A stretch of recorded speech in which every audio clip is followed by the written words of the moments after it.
Imagine, in the heart of New York in the early 20th century, a city full of smoke, poverty, and immigrants who were chasing the American dream. A boy was born who never fully went to school, never got a diploma, had no bright future. But he was destined to become the nightmare of a nation. His name was Alphonse Gabriel Capone. But the world would later know him by only one name: Al Capone. This child was born in 1899 in the Brooklyn neighborhood of New York. His parents were Italian immigrants who had come from Naples to America in search of a better life. But better? No. What they got was poverty, discrimination, and streets full of violence. From childhood, Capone saw that to survive, you either had to fight or be crushed. School? Al had no interest in class and lessons. His teachers said he was a rebellious and violent kid. When he was only 14, he got into a fight with his teacher. That was the reason he was expelled from school, and he never went back. From that moment on, the only university Al studied in was the streets of Brooklyn. It was there that Al got into street gangs. Gangs like the 5 Points Gang, which for generations had produced criminals. In these groups, Al learned how to fight, how to intimidate, and most importantly, how to get around the law. But something that very soon caught everyone's attention was his distinctive face. You ask why? Let me tell you. One night, when he was still a teenager, a fight broke out in a bar. As always, Al was in the middle of it. One of the criminals there slashed his face with a knife. A deep wound from cheek to neck.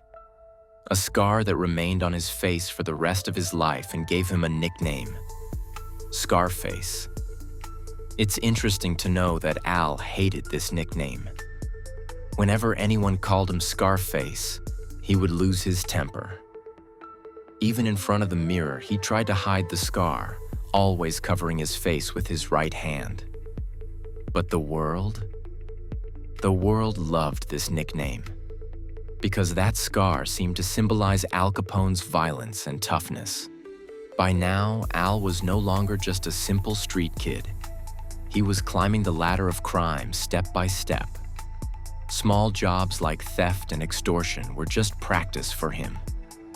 Something bigger was waiting. Chicago, a city that was destined to become Al Capone's personal empire. But before he got to that point, one thing had become clear. Al Capone was no longer that poor immigrant kid. He was becoming a monster in a suit.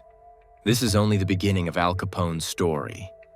A boy from Brooklyn whose facial scar was just a small sign of the scars he was going to leave on all of America. Imagine the 1920s. America had entered a period when everything was turned upside down. The government passed a strange law, the prohibition of alcohol. That meant no one was allowed to drink whiskey, wine, or even beer anymore. But let me tell you a secret.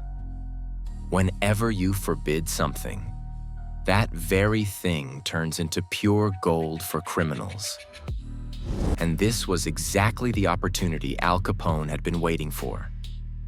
After a few years of small-time jobs in New York, Al met one of the most powerful gangsters of that time, Johnny Torrio. Torrio was like a great master to Al. He showed him that crime was not just about extortion and fighting. Real crime meant business. And there was no better place for that than Chicago. So Al Capone packed his suitcase and went to Chicago, a city that soon earned the nickname Bloody Chicago. At that time, Chicago was full of nightclubs, hidden bars, and gangs that fought each other for control over bootleg alcohol. Johnny Torrio, Al's great master, was running one of these gangs. And Al? He very quickly became Torrio's right-hand man. It was here that Al Capone's business intelligence revealed itself. He realized that people, whether poor or rich, were willing to pay any price just to drink and dance for a night. Instead of only using force, Al began managing a smuggling network. Trucks that secretly transported bottles of alcohol. Police officers who were silenced with an envelope full of dollars. And nightclubs that, behind closed doors, poured thousands of dollars into Al's pockets every night. But life in the Mafia is never easy. The more money and power you have, the more enemies you make. Al soon realized that in Chicago, there was only one law: either kill or be killed. One of the first signs of Al's power was seen right here. Whenever someone stood against him, they either disappeared or their body was found the next morning. Gradually, Al Capone's name spread like a shadow over all of Chicago. But what made Al different wasn't just his violence. He knew how to win over ordinary people too. In poor neighborhoods, he distributed food. He gave clothes to children. That's why many people said, Al Capone? He's like the Robin Hood of Chicago, but at the same time, he was the very man who gave orders for murders at night and smiled as he helped people during the day. Now everything was ready. Al Capone was turning from a street underling into an underground emperor. Step by step, he climbed higher. And very soon, something happened that changed everything. An assassination attempt, which made his master, Johnny Torrio, leave the scene. And Al Capone took control of all of Chicago. It was here that Al Capone reached the peak of power. And Chicago, forever, was stained with blood. Chicago. Imagine Chicago in the 1920s. The streets full of lights, sounds, and nightlife. And in the middle of all this hustle, a man walks who controls everything. His name? Al Capone. A man who was no longer just a street criminal. He had become the king of underground alcohol in Chicago. Thanks to the Prohibition era, Capone amassed legendary wealth. He earned $50 to $100 million annually, a figure that at that time was roughly equivalent to billions of dollars today. That money came not only from alcohol, but also from gambling, nightclubs, and even bribing police and politicians. Imagine luxurious mansions, high-end cars, expensive clothes, and parties held every night. All these were scenes over which Al Capone ruled. But behind this glamour, a monster with absolute power was hidden. Capone knew that power meant fear. Anyone who became his enemy would either be destroyed or disappear forever.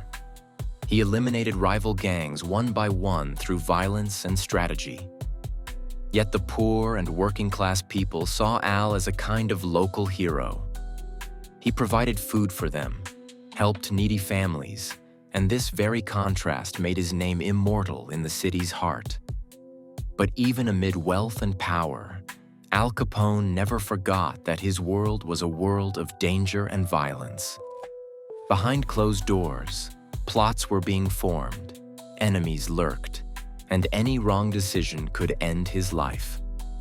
It was here that Al Capone became a living legend, a man who simultaneously symbolized power, fear, wealth, and contradiction. He learned to rule Chicago not just with fists and violence, but with intelligence, strategy, and politics. And the people? The people still feared him in the streets and at the same time respected him. But no peak comes without a fall. And Al Capone, even during his reign, did not know that his weakness was not his enemies, but the law and his own life.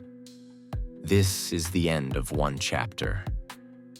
But it is the beginning of a chapter where wars, betrayals, and downfall await the King of Chicago. All peaks have an end. Even for Al Capone, the man who held Chicago in his fist, a city that shone at night and was filled with blood and fear by day. This city, one day, took everything from Al. At the height of his power, Al Capone's enemies also increased. Rival gangs, corrupt politicians, police officers who could no longer be bought. All were waiting in the corners for his fall. On Valentine's Day, 1929, Chicago's most famous disaster occurred: the St. Valentine's Day Massacre. 7 of Al's rivals were killed before the eyes of the city. This act was both a demonstration of his absolute power and a sign of the beginning of endless fear and enmity. But even Al Capone could not face everything. The federal government came after him and realized this man was dangerous even to the most lawful methods. And the bitter irony of history, Al was arrested not for murder or violence, but for tax evasion. A matter that may have seemed small, but it was the end of an empire. He was imprisoned, first in ordinary prisons, then in Alcatraz, a place where even the toughest criminals bowed before him. His life in prison was lonely and full of illness. Syphilis, dementia, physical weakness. The man who once held Chicago in his fist now clung to memories of the past. Years later, Al Capone died in Florida. But death was not the end of his story. Popular culture, films, series, and books made him immortal. Why? Because Al Capone was a symbol of power, violence, contradiction, and American legend. He showed that even from the lowest classes, one can rise to the peak, and even from that peak, fall. Al Capone, the man whose facial scar reflected violence and whose smile signified intelligence and power. No one forgot him, and no one considers his story entirely real or entirely legend. He was a living myth, who even today, when we hear his name, evokes feelings of power, fear, and excitement in us. This was the story of Al Capone, the poor boy from Brooklyn, master of violence and underground business, emperor of Chicago, and ultimately, a legend never forgotten.